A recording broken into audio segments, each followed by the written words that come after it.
Every single day, PepsiCo products are enjoyed more than 1 billion times in more than 200 countries around the world.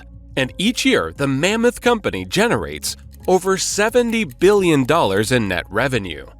But for that to happen, it first had to overcome multiple bankruptcies.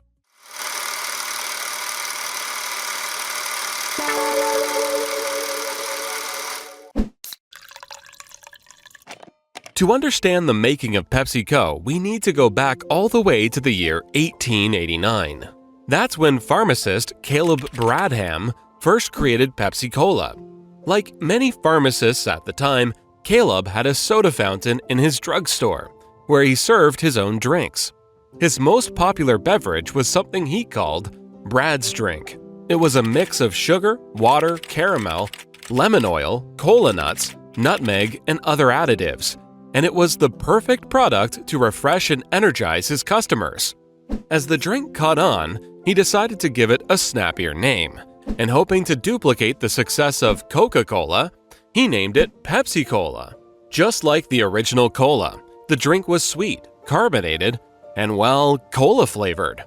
And it eventually became so popular that Caleb founded his own company in 1902. He called it the Pepsi-Cola Company. At first, Pepsi had been marketed as a digestive aid, and it tried to attract customers with the words exhilarating, invigorating, aids digestion.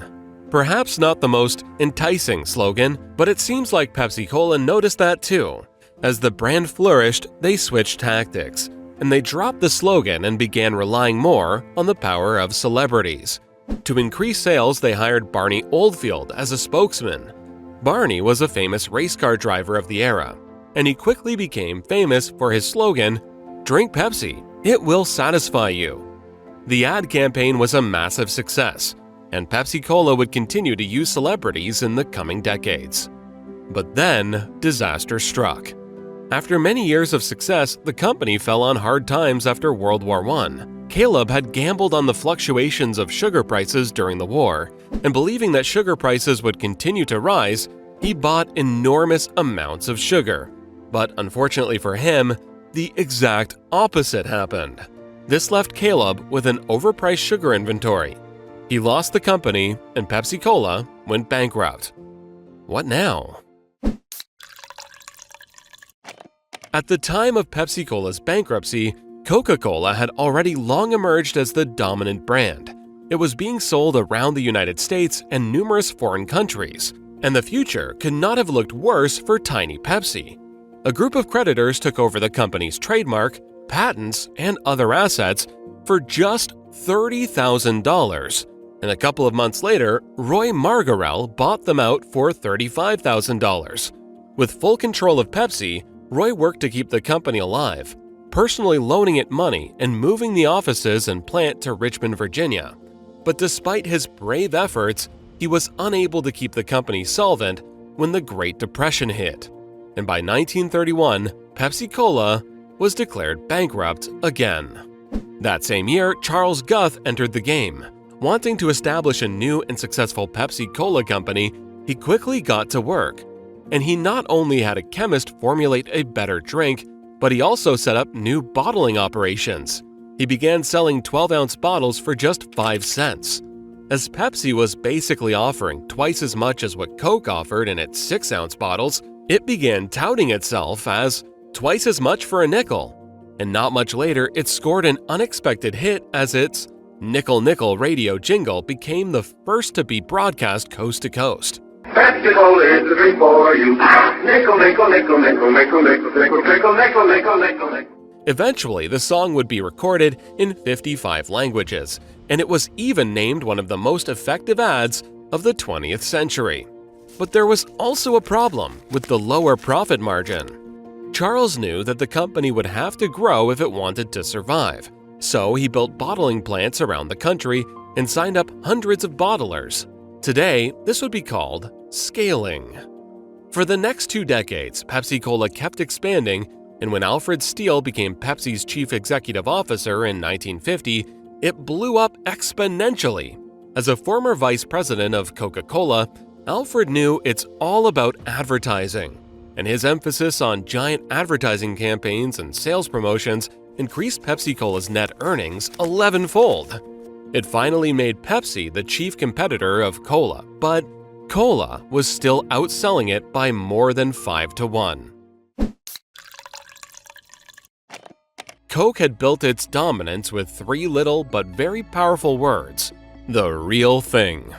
Now, how do you compete with a slogan like that? Well, Pepsi thought they knew exactly how to do that. After all, if Coke was the original real thing, then that meant it was the choice of older people, right? Pepsi's solution was to set its sights on the then youthful baby boomers, and it shifted its focus on younger people with the theme Pepsi, the choice of a new generation. This marketing shift began in the early 60s, and it didn't take long for it to work. In just a few years' time, Pepsi cut Coke's lead in half. The Pepsi brand was growing up quickly, and to keep up with the momentum, it kept changing in different ways. In 1964, it released its first diet soda, and with it, Pepsi became the first national cola to offer a no-calorie option to consumers. Diet Pepsi was clearly targeted at young people, and that same year, the company also acquired the popular Mountain Dew brand. Not even a year later, Pepsi-Cola merged with snack maker Frito-Lay, and PepsiCo was born. Realizing it needed to keep diversifying, the newly created PepsiCo quickly set out to do just that, and from 1977 to 1986, it purchased 4 major restaurant chains: Pizza Hut, Taco Bell, KFC, and 7-Up International. Of course, it also kept focusing on its Pepsi brand, and things were going so well that the once failing Pepsi was now threatening to displace Coca-Cola as the top soda brand in the US. In addition, the brand also made international headlines in 1974 when it became the first US product to be produced and sold within the USSR. But would this be enough?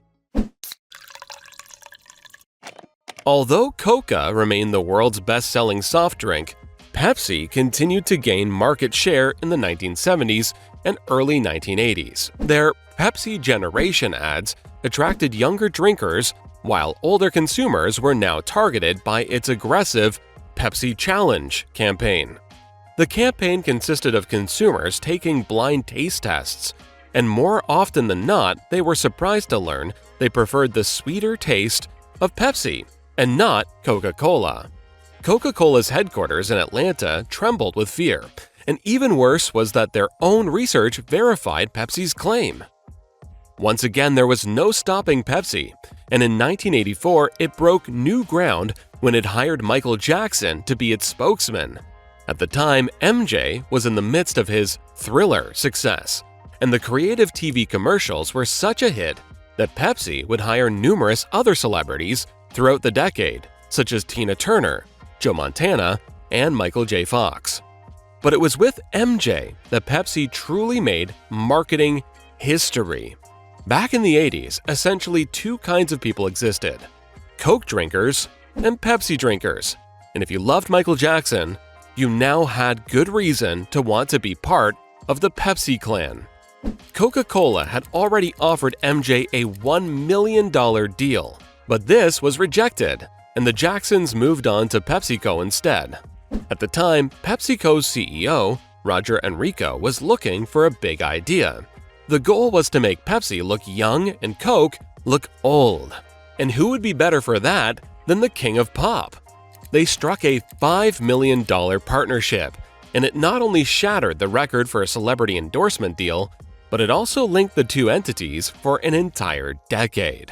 By 1985, war was raging in the cola duopoly, and Pepsi began to outsell Coke in supermarkets. Would this finally be enough to beat its big rival? While the war between Cola and Pepsi continued, PepsiCo also had to pay attention to other aspects of its business. Between the late 1970s and early 1990s, it had continuously further expanded by buying up businesses outside of its core focus of packaged food and beverage brands. But by 1997, it became clear that these many non-core businesses were not as lucrative as they had hoped. While restaurants made up 36% of its portfolio, they only accounted for about 22% of its $3.7 billion profit. Realizing it would be better to simply focus on soft drinks and Frito-Lay snacks again, an exit plan was set in place, and the previously acquired fast food restaurants were spun off into a new separate company named Tricon Global Restaurants, which later became Yum Brands. After having rid itself of the fast food chains, a new era of acquisitions and mergers began, and it seemed like this time PepsiCo wanted to take a new route. Looking to add more seemingly healthy products, it acquired the Tropicana and Dole juice brands from the Seagram Company in 1998, and in 2001 it merged with the Quaker Oats Company to form a new division, Quaker Foods and Beverages. After its massive success in the US, PepsiCo now started focusing more on expanding its operations in other countries too. By the early 2000s, Russia had already been its second largest market, and after buying a controlling interest in Russia's largest juice manufacturer in 2008, and 3 years later completing its acquisition of Wimbledon Foods, PepsiCo eventually grew to be the largest food and beverage company in the whole of Russia.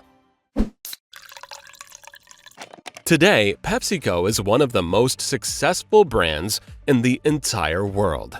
Its product portfolio consists of a wide range of foods and beverages, including 23 brands that generate more than $1 billion each in annual sales, and the company's success is driven by an expansive food and beverage portfolio that includes Frito-Lay, Gatorade, Pepsi-Cola, Mountain Dew, Quaker, Tropicana, and SodaStream, to just name a few.